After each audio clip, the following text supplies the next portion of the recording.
Hello friends, नमस्कार। स्वागत है आप सभी का आपके अपने यूट्यूब चैनल डीएलएड क्लासेस में।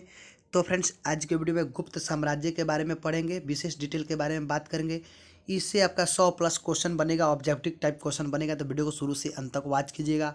अगर चैनल पर पहली बार विजिट करें तो लाल बटन दबाकर चैनल को सब्सक्राइब करें, वीडियो को लाइक करें, दोस्तों के साथ WhatsApp, Facebook, Twitter, Instagram, Telegram सभी चैनलों पर शेयर कीजिएगा। तो चलिए फ्रेंड्स, आज का वीडियो स्टार्ट करते हैं। वीडियो स्टार्ट करने से पहले अगर इसका पीडीएफ प्राप्त करना चाहते हैं तो टेलीग्राम चैनल का लिंक डिस्क्रिप्शन मिलेगा, वहाँ से टेलीग्राम चैनल को ज्वाइन कर लीजिए। तो चलिए फ्रेंड्स, आज का वीडियो स्टार्ट करते हैं। जैसा कि फ्रेंड्स, गुप्त साम्राज्य का उदय तीसरी शताब्दी के अंत में प्रयाग के निकट कौशाम्बी में हुआ था। तो आपसे क्वेश्चन कर सकता है कि गुप्त साम्राज्य का उदय किस शताब्दी के अंत में प्रयाग के निकट कौशाम्बी में हुआ। तो इसका बिल्कुल सही जवाब तीसरी शताब्दी के अंत में हुआ। नेक्स्ट पे बढ़ते हैं। गुप्त वंश का संस्थापक श्री गुप्त था, जो 240 से 280 ईस्वी तक था। तो इस प्रकार से ऑब्जेक्टिव टाइप आपको एग्जाम में क्वेश्चन कर सकता है कि गुप्त वंश का संस्थापक कौन था। तो इसका राइट जवाब होगा श्री गुप्त था। नेक्स्ट पे चलते हैं। श्री गुप्त का उत्तराधिकारी घटोत्कच था, जो 280 से 320 ईस्वी तक था। तो क्वेश्चन बन सकता है श्री गुप्त का उत्तराधिकारी कौन था। तो बिल्कुल सही जवाब होगा घटोत्कच था। नेक्स्ट पे चलते हैं। गुप्त वंश का प्रथम महान सम्राट चंद्रगुप्त प्रथम था। यह 320 ईस्वी में गद्दी पर बैठा। आपसे क्वेश्चन पूछा जा सकता है कि गुप्त वंश का प्रथम महान सम्राट कौन था। तो इसका राइट जवाब होगा चंद्रगुप्त प्रथम था। या यह 300 ईस्वी या ये कौन से सन ईस्वी में गद्दी पर बैठा। तो 320 ईस्वी में गद्दी पर बैठा। इसने लिच्छवी राजकुमारी कुमार देवी से विवाह किया। इसने महाराजा धीराज की उपाधि धारण की। गुप्त संवत 319 से 320 ईस्वी की शुरुआत चंद्रगुप्त प्रथम ने की। चंद्रगुप्त प्रथम का उत्तराधिकारी समुद्रगुप्त हुआ। सवाल बनता है यहाँ पर, चंद्रगुप्त प्रथम का उत्तराधिकारी कौन हुआ। तो इसका बिल्कुल सही जवाब होगा चंद्रगुप्त प्रथम का उत्तराधिकारी समुद्रगुप्त हुआ, जो 335 ईस्वी में राजगद्दी पर बैठा। आपसे सवाल कर सकता है चंद्रगुप्त प्रथम का उत्तराधिकारी समुद्रगुप्त किस सन ईस्वी में गद्दी पर बैठा। तो बिल्कुल सही जवाब हुआ 335 ईस्वी में राजगद्दी पर बैठा। नेक्स्ट पर चलते हैं। इसने आर्यावर्त के 9 शासकों और दक्षिणावर्त के 12 शासकों को पराजित किया। इन्हीं विजयों के कारण इसे भारत का नेपोलियन कहा जाता है। समुद्रगुप्त का दरबारी कवि हरिसेन था। सवाल बनता है समुद्रगुप्त दरबारी कवि कौन था। समुद्रगुप्त का दरबारी कवि कौन था।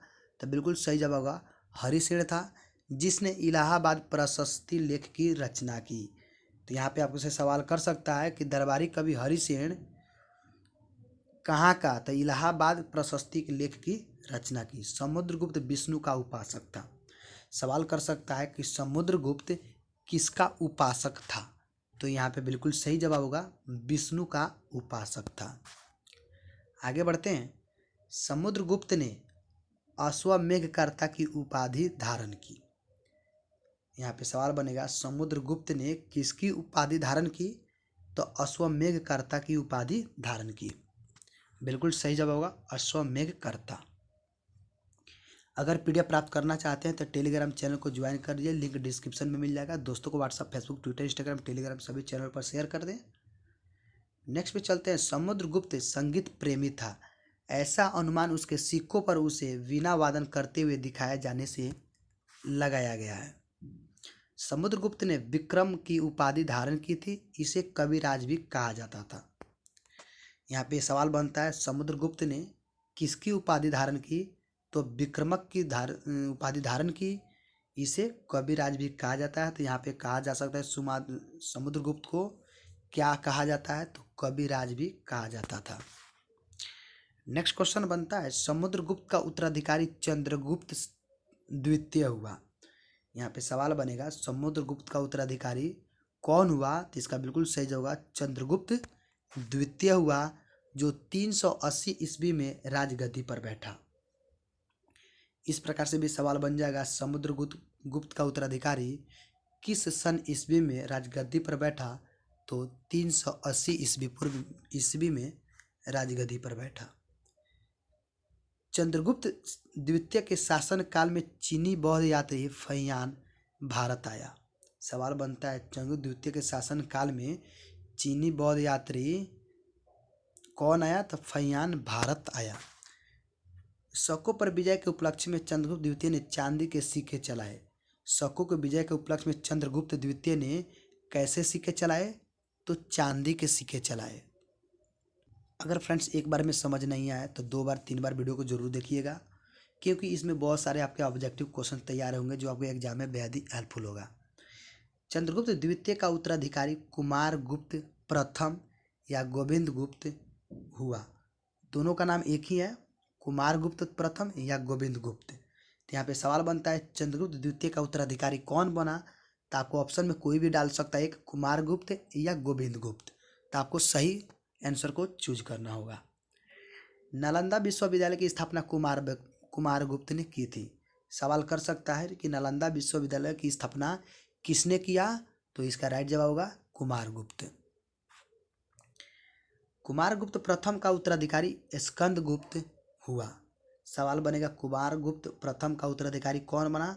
तो स्कंद गुप्त बना। स्कंद गुप्त ने गिरनार पर्वत पर स्थित सुदर्शन झील का पुनरुद्धार किया। स्कंद गुप्त ने पर्णदत्त को सौराष्ट्र का गवर्नर नियुक्त किया। स्कंद गुप्त के शासन काल में ही हुनों का आक्रमण शुरू हुआ। यहाँ पे सवाल बन जाएगा कि किसके शासन काल में हुनों का आक्रमण शुरू हुआ?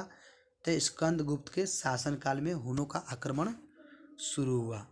अंतिम गुप्त शासक कौन था? यहाँ पे सवाल कर सकता है अंतिम गुप्त शासक कौन था? तो बिल्कुल सही जवाब अंतिम गुप्त शासक विष्णुगुप्त था। बहुत ही टॉप क्वेश्चन है। गुप्त साम्राज्य की सबसे बड़ी प्रादेशिक इकाई देश थी जिसके शासक को गोपना कहा जाता था। एक दूसरी प्रादेशिक इकाई भूति थी जिसके शासक उपरिक कहलाते थे। भुक्ति के नीचे विषम नायक प्रशासनिक इकाई होती थी जिसके प्रमुख विषयपति कहलाते थे। पुलिस विभाग का मुख्य अधिकारी दंडपाशिक कहलाता था। सवाल बनता है पुलिस विभाग का मुख्य अधिकारी क्या कहलाता था? तो यहाँ पे राइट जवाब होगा दंडपाशिक कहलाता था। पुलिस विभाग के साधारण कर्मचारियों को चाट या भाट कहा जाता था।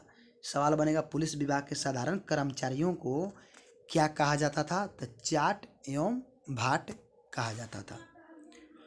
प्रशासन की सबसे छोटी इकाई ग्राम थी। सवाल बनेगा प्रशासन की सबसे छोटी इकाई क्या थी? तो प्रशासन की सबसे छोटी इकाई ग्राम थी। ग्राम का प्रशासन ग्राम सभा द्वारा संचालित होता था। ग्राम सभा का मुखिया ग्रामिक कहलाता था एवं अन्य सदस्य महतर कहलाते थे।